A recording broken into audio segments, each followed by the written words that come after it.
November மாதம் 11ஆம் தேதி, நேரம் 11:11. அவளுக்கு அது ஒரு சாதாரண நாள் இல்ல. எல்லாமே குழப்பம். வேலை போயிடுச்சு, கனவுகள் தூரம் போயிடுச்சு.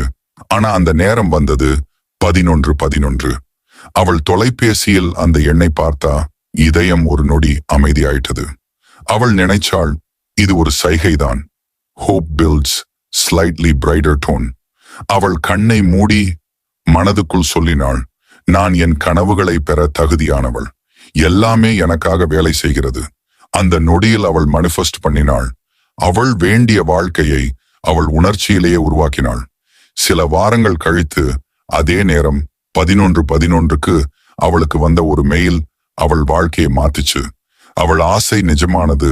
அவள் புரிந்து கொண்டாள், 11:11 என்பது ஒரு எண்ணம் இல்ல, அது ஒரு கதவு. நீ உன்னோட நம்பிக்கையால் திறக்கக்கூடிய கதவு. இன்றும் 11:11 வந்தா நினைவு வச்சுக்கோ, நீயே உன் வாழ்க்கையை உருவாக்கும் சக்தி.